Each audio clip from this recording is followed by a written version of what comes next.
tingnan nyo ka-from di may ipapakita ko sa inyong halaman na napakaganda. Alam kong bibihira lang yung may ganito dito. So, I think it's a rare. Rare siya ka-from di. Kaya tingnan nyo kung anong klaseng papakita ko sa inyo.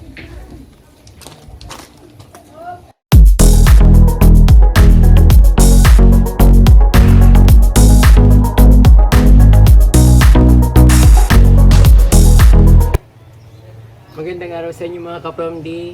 Dito sa aking backyard garden, matagal ko na itong ginawa, kaya lang hindi gumaganda. Parang hindi ko maintindihan kung bakit. Maganda naman yung halaman, kaya lang parang walang kaayusan. So ngayon yung marami akong tinanggal na anthurium dun sa harap ng kubo. So itatanim ko dito tatanggalin ko yung ibang halaman dito para magmukha naman yung maayos yung halaman. Kasi parang sari-sari store na napakaraming tanim, iba't ibang halaman. Kung bago lang po kayo mga ka-from di sa akin channel, huwag niyo pong kalimutan mag-subscribe muna. At itouch po yung notification bell para updated po kayo sa aking mga videos. Ayan po ka-from di. So, ito ka-from di, tatanggalin ko yung ibang halaman dito. So, ipapalitan ko ng anthurium. At total napakarami ko ng anthurium na tinanggal doon at hindi naman gumaganda doon sa harap. So, hindi ko alam kung bakit. Saka yung bulaklak niya ang liliit. Parang sili lang ng parang siling labuyo lang yung or siling panigang lang yung bulaklak ng anthurium ko. So hindi ko alam kung bakit or siguro dahil mainit doon sa harap. Pero nakikita ko naman sa mga ibang bahay, nilalagay nila sa paso or kahit sa lata lang ng gatas na tinanggalan ng alaman. So nilalagay nila na ginagawang paso. Nakikita ko naman maganda at yung namumulaklak nga siya. Pero doon sa parang nang buwilong-buwilo naman siya. Kahit dito sa tabi na to meron din akong yung anthurium. Pero hindi siya gumaganda hindi na siya namumulaklak ng maganda. So yung katulad nga nito ka-from di kung nakikita nyo to. Ito yung bulaklak niya. Parang parang siling panigang. Napakaliit, mas maliit pa sa siling panigang. Yung siling labuyo na malaki. Ayun, ganyan lang bulaklak niya. Hindi ko alam kung bakit hindi siya gumaganda. Minsan naman bumubuka siya, pero maliit lang. Minsan dinidiligan ko naman siya, hindi naman ako nagkukulang sa pagdilig. So naisip ko baka ayaw niya ng maaraw. So dito ko na lang siya itatanim.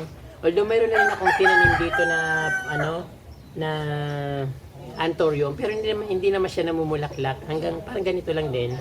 So baka just in case na gumanda dito kasi yung morning sun lang tumatama dito hanggang mga 10 o'clock. So pag pag tanghali na, wala nang araw dito. So malilim na baka just in case na gumanda na. So tatanggalin ko ng ibang halaman dito. So gusto ko sana dito maya na rin tatanim ko. Kaya lang sayang nung anthurium, wala akong mapagtataniman. Wala akong ibang space dito. Pag tinanim ko naman doon sa bakuran ni nanay, baka may bata kasi doon binubunot. Minsan kung ano na lang ginagawa. Minsan pag walis nila kasama na doon sa winawalis. So dito ka-from di, tatanggalan ko ng alisin ko na lang ito. Aglaw.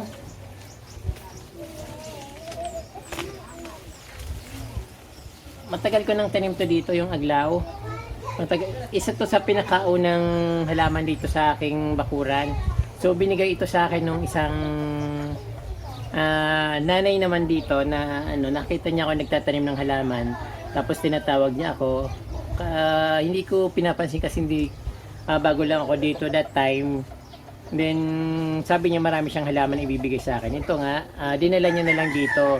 So hindi ko alam kung saan ko siya pupuntahan kaya siya na lang nagdala dito.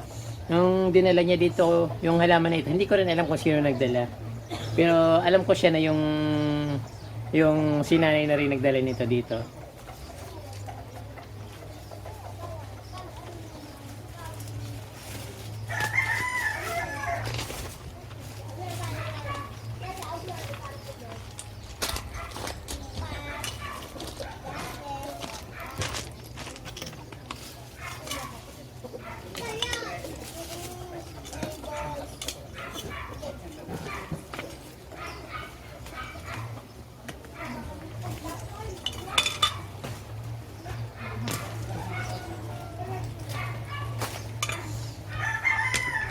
ayun ka from hindi ko alam kung pwede ba itong paghiwalayin. Siguro mas maganda kung hiwalayin ko.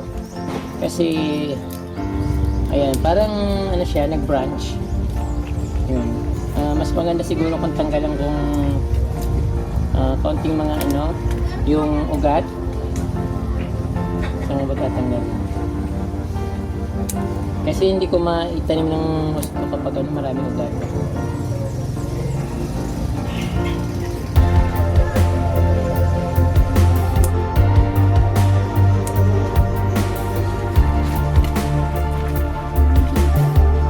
Hindi naman siguro ito mamatay.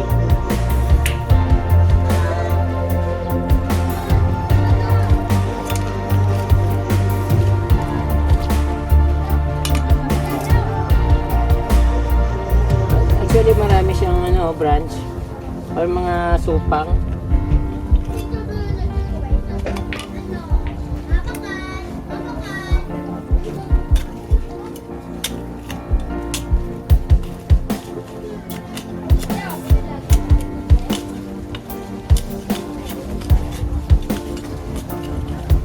Napakaraming ugat dito kasi yung ano yung putos, yung golden putos, yung mga ugat niya papunta dito.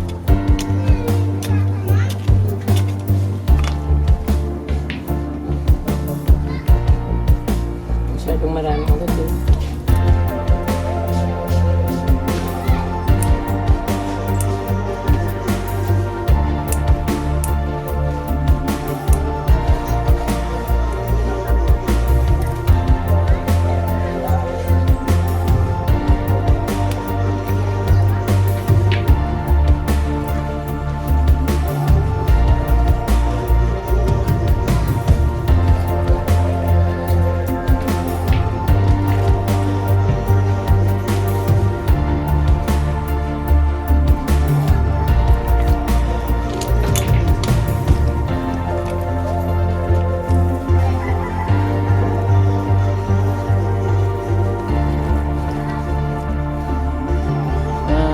Lucky bamboo plant.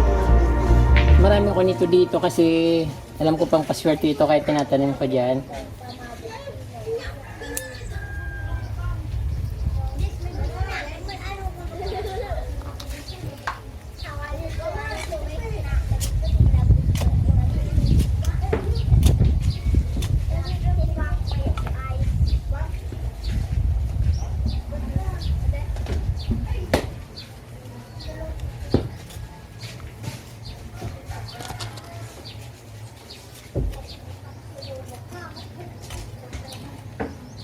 Mali.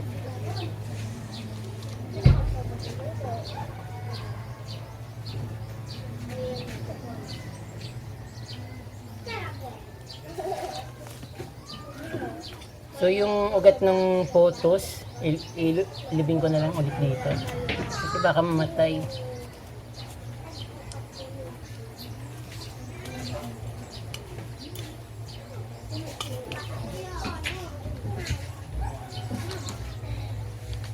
Dito naman ka from matagal na ako may tanim ditong anthurium. Kaya lang yung sinasabi ko, hindi naman siya gumaganda. Then, ay hindi naman siya namumulaklak. At napupuno na nga dito. Kung ano-ano na lang halaman tinanim ko dito. So, ito, maganda rin ito eh. Yung pag namulaklak ito, maganda. Kaya lang, tanggalin ko ba ito? Gumaganda na rin naman siya. Tapos may oregano pa. So siguro tanggalin ko na yung oregano dito. Kaya lang ito nakakaano to ng mga insecticide katulad ng langgam at mga uod, yun napapaalis nito. Ang problema, so masyado nang hindi maganda dito.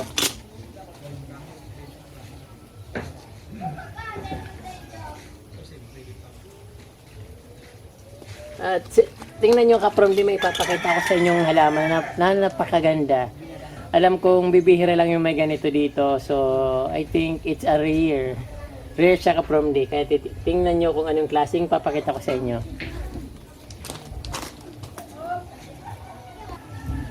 Tingnan nyo to ka-from oh. Yung parang mousse. maraming ganito sa yung ano, pero ordinary yung mga tumutubo na galing sa ano, yung mga alam mo sa binahaan na paso, yung naistakan ng tubig, tapos tumubo. Pero hindi naman ganito, iba kasi ito eh. Kung nakikita nyo kulay blue, yan ang gustong-gusto ko dyan. Kaya hindi ko siya maalis-alis kasi kakaiba siya at napakaganda. Bluish na green, parang ganon. So, parang paraiso, parang nasa ano ka, nasa kabundukan, tapos yung may mga puno na malalaki, tapos punong-puno ng moose, or yung parang mga lumot na iba't ibang kulay. So, ito ka from day, ano siya, kulay blue. Yan ang ano dito, yun ang alim dito sa ilalim sa likod ng aking bintana. Napakaganda niya. So hindi ko siya binubunot kasi tinanim ko yan dyan eh. Ang gusto kong dumami siya dito kaya lang ano naman siya, natatabunan ng mga iba't ibang halaman. Ayan.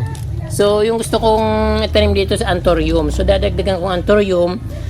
Papalitan ko yung tatanggalin ko yung mga ibang halaman dyan. Katulad ng oregano, siguro tanggalin ko na kasi dami-dami ko ng oregano. Then ito, tanggalin ko na to dito. Ilipat ko na lang sa iba na mas pwedeng itanim. Ayan. Tapos dito ka from the marami eh. Marami kong tanim dito. Kaya lang, mas maganda kung siguro magkakatabi yung anthurium.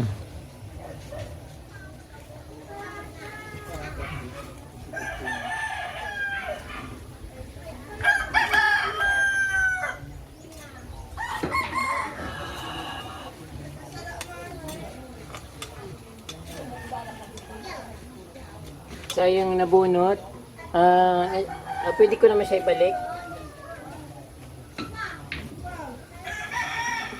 Ayan. Madali siya mabuhay basta nabasa lang.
aking ginagawa at nakita nyo na po ang aking activities dito sa aking munting garden sa likod ng aking kubo. Sana po na-enjoy nyo po at marami pong salamat sa inyong panunod at suporta. Huwag po sana kayong magsawang manood ng aking mga videos at sana po mag-subscribe kayo at don't forget to touch the notification bell para updated po kayo sa aking mga bagong post. Marami pong salamat ka from the Mabalos po.